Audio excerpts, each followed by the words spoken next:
This is Rosen Institute's Your Law Firm, where Ned Days and Lee Rosen cover management, marketing, finance, and new technologies for building the practice you deserve. Rosen Institute members received this episode early, as well as exclusive segments on putting a marketing event on your calendar, and an answer to a member question about overcoming pushback from employees on new programs. Get access to everything you're missing at roseninstitute.com/join. Here's Lee Rosen. It's good to be with you today from Naha on the island of Okinawa in Japan. Because it's Japan, it's just beautiful. The roads are immaculate, the food is outstanding, the nature is pristine in that almost comically Japanese way. Beaches are scrubbed clean, the forests are quiet and orderly. Even the parking lots look like someone tidied them up before we arrived. But the real surprise in Okinawa isn't the scenery. It's the story that the island tells. We have seen war history all over the world, in Vietnam, Cambodia, Lebanon, Europe, the Middle East, and the pattern is always the same. The narrative leans toward the victor. The winners are noble, the losers are villains, and the museum plaques make sure that you leave believing exactly that. Okinawa breaks that pattern. Here, everyone is the villain. The museums lay it all bare, the brutality of the Japanese military toward the Okinawans, the devastation brought by the Americans during the Battle of Okinawa, the civilians trapped in between with nowhere to run. There are no clean heroes here. There is no sanitizing of motives. There is no tidy moral arc. There is just tragedy all around, told without flinching. It's really startling, and it's oddly refreshing. Instead of nationalism, you get humility. Instead of triumph, you get grief. And threaded through every exhibit, every monument, is one message. Peace is the only option. It's an unusual stance. It's almost radical, and it stays with you long after you leave the museum, and it leaves you wondering why more places don't tell the truth in this way. Okinawa is beautiful, but it also feels really honest, and that combination, that is rare. It's time for your tech tip. I feel like we have been dancing around the promised agentic future of AI for a couple of years at this point. It's as though we've been 6 months away from you'll totally just be able to tell your computer what to do and it will do it, trust me bro, for 18 months or so. When I last looked at AI file organization tools, that is being able to point at a folder on your machine and just speak or type how you want the file structured, relabeled, organized, or modified, they all pretty much fell flat on their faces, aside from some very basic relabeling at the point of creation. But Anthropic's Claude appears to be pretty close to not just solving that problem, but really pushing forward the ability to do real work on your computer. Claude Code is their developer-focused offering, which has been available for about a year now. It's very powerful. It allows for file system-level control of your computer. It writes, revises, and compiles websites, software, and a lot more. It's even useful beyond just computer programming tasks, but it's frankly rather daunting if you are not a developer. But Claude has just released Claude Cowork, which is a more limited but approachable solution for letting AI loose on your machine to interact with files, your browser, and third-party services in a way that actually gets work done much more effectively than other computer control or browser control options that we've seen so far. Now, let's get the catch out of the way right from the get-go, because it's kind of a big one. Claude Cowork requires the Claude desktop app and requires that you be running it on Mac OS. Windows support is supposedly coming, but it's not here yet. Beyond that, you need to have been on the Claude Max plan, which is about $100 per month. I say have been because while this rolled out to existing Claude Max users in the past few days, if you just go sign up for a Claude Max plan right now, you will have to put your name on a waiting list. How long you have to wait, or frankly whether or not you will have to wait, given how quickly things move and change, is anyone's guess. The bottom line is that you likely don't have access right now, and you may have to wait if you decide to give it a shot. But it's worth exploring what's on offer here, because this may be the closest thing I've seen to the employee replacement level technology that we have been promised for a while. When you start it up, you can point Claude Cowork at a folder on your computer. And Claude essentially has full file system custom access to that folder that you've given it access to. You can ask it to do whatever you want and basically see if it actually gets you where you want to go. Renaming, organizing into folders, categorizing, that's all on the table. You can ask it to perform deep searches, asking it about text contents, the contents of images and videos. It can look inside most media types on your system.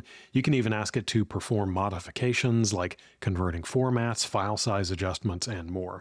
If you haven't used the Claude chatbot before, it's similar to ChatGPT and Gemini. Claude segments out items it produces from your interactions, like slide decks, spreadsheets, files, and other content, into a section it calls artifacts. And with the desktop app having access to your computer's software and files, Cowork can create these artifacts based on the files in the folder you've selected, information in third-party or connected services like Google Workspace, Notion, Zapier, or by taking control of your browser and interacting with anything on the web. And what's interesting compared to a traditional, if I can use that word, chat interaction, you can essentially assign a lot of tasks and Cowork will work on them in parallel. So you can more or less step away or go work on something else without having to direct or reply in the chat quite so much like you would in a more normal chatbot interaction. Now, I mentioned it can take control of your browser too. Installing the Claude Chrome extension lets Cowork operate in your browser. You can give it instructions in natural language and it will operate in the browser, visit sites, grab information, perform actions, and use them to accomplish the tasks inside of Cowork, and even use it to create artifacts. We've talked about web scraping and browser automation tools in the past. This is likely going to render a lot of those redundant. Inside of Chrome, you can tap a button and Claude will actually watch what you are doing. That is saved as a / command, so you can get Claude to run the same set of steps with a new piece of information. So if you wanted to do something like submit a form based on the details in a file, you can just use that saved command for your skill with every file that you have. You can even schedule it to run these in the future. And because it's running the more sophisticated Claude code under the hood, it can perform a lot of useful programming actions that you may not have thought of, running command line processes to extract or format data, and do things like create web pages or even basic software dashboards based on files on your computer, information it's grabbed from online dashboards or services, really anything it can see or access. Now, this may come as a shock, but it is not 100% perfect. It runs into issues. It is considered beta software. Keep in mind that when you are giving it access to edit or modify files on your computer, it might misinterpret what you're asking for and modify or remove things that you didn't want modified or removed. And sometimes it just fails at tasks, kind of like I do. But all that said, this is arguably the first taste we have had of a real deal desktop agent that can go perform complex, convoluted, messy tasks for us. And in this escalating arms race, I find it highly unlikely that OpenAI, Google, and Microsoft are very far behind in bringing something similar to all of our desktops in the very near future. AI can do a lot right now, but without a lot of advanced configuration and programming, getting it to break outside of its chatbot interface hasn't been an option for a lot of us. A common complaint I hear is, yeah, it's great that it can think through all these things, but that's not really helpful when all it can really do is output a bunch of unformatted text that I need to copy and paste somewhere else. That is finally changing, and it means that especially for practices with little to no staff, the tedious admin stuff that still required somebody to shuffle files and click buttons is about to be off of your plate for good. I'm Ned Days, and that's your tech tip.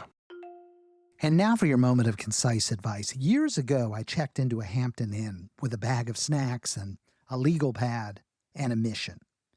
I had no meetings, no phone calls, no team to manage that day.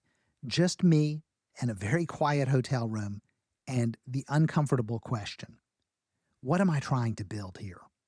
I had decided that for that day, I would go into full monk mode just for the one day, and I would figure out in my brain, sitting there all alone, all by myself, no computer, no phone, no anything, I would figure out the business of my dreams.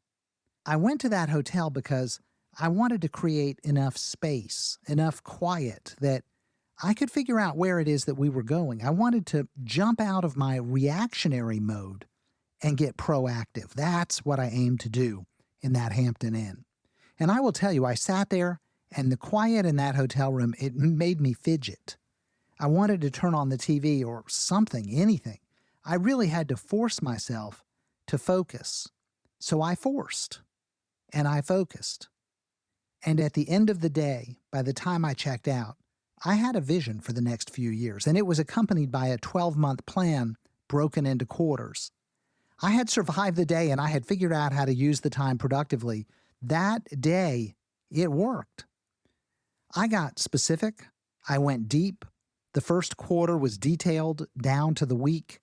I wasn't certain that everything I had written down was right, but I knew that what I had done that day was a lot better than just drifting through the next year or the next several years. I had a plan for the first quarter of the coming year, and I decided during that day that I was locking myself into that plan.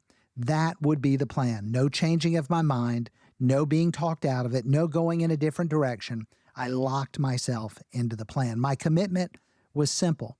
I was going to stay married to that plan for the next 13 weeks, and everything else was open. I could stay open-minded about the rest, but I knew that I needed to commit because it was really easy for me to waffle, to go backwards, to go sideways, to go in a different direction. That's who I am. I'm a mind changer. I'm attracted by the shiny objects. I needed to stay on course. So for 13 weeks, I committed to that plan.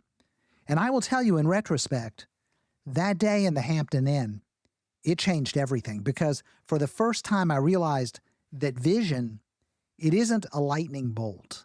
It's not a weird moment of inspiration. It's a lot more real than that. It's a scheduled appointment. It's deliberate. It's not something that shows up when you have time. It's what creates the time for everything that is to come. And I will tell you, this idea of sitting alone in somewhere like a hotel room, it is a ritual that I am not alone in. I've read about a lot of very successful business owners and business executives who do the exact same thing, each in their own way. They each have their own little variations in their approach, but they take time alone to think, to plan, to dream, to see the vision. The guy who built Panera Bread and Cava, successful businesses, he does something similar each year. He calls it a pre-mortem. Instead of writing New Year's resolutions, he imagines himself on his deathbed and he asks, what would I want to respect looking back? Then he reverse engineers the next few years around the vision that he creates on that day. Now, he goes further than I went. He expands the concept for himself. He divides his life into categories, health and family and work and spirituality, and he writes down concrete projects in each category for the coming year. And he reviews those projects each and every quarter going forward. And he does not wait for regrets to show up. He plans so that he won't have regrets to look back upon. That's his pre-mortem. There are an endless number of ways to approach coming up with this sort of plan for you and for your business and for your life. Do it your way. But the key is doing it. Taking the time to think it through, to make that appointment, to show up for it, to trust the process enough to commit to what you dream up in that session, that is tough. And it's a little scary because no matter what you decide, you'll have second thoughts, you'll have doubts, you'll have worries. But that's what real planning is. It's not spreadsheets or whiteboards.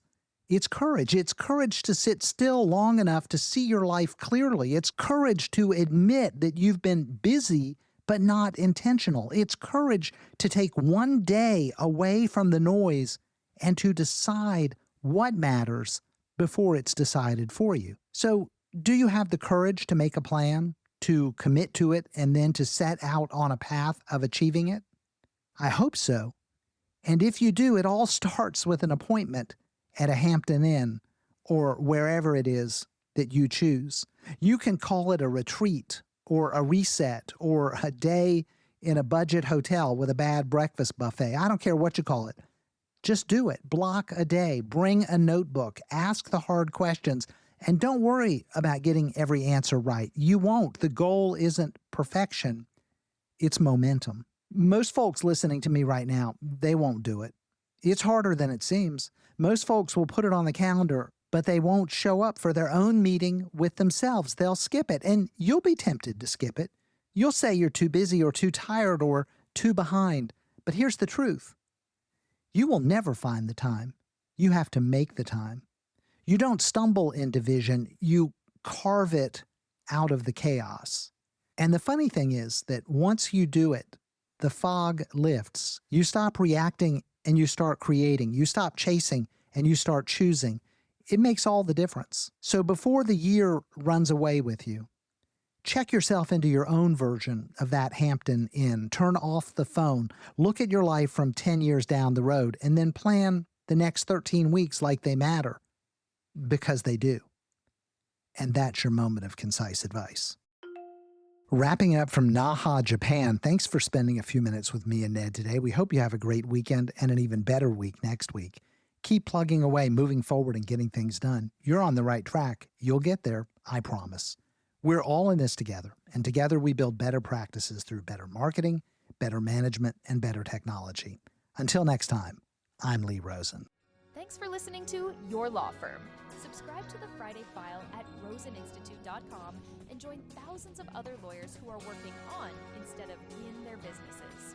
You'll find safe, successful, actionable approaches for transforming your practice.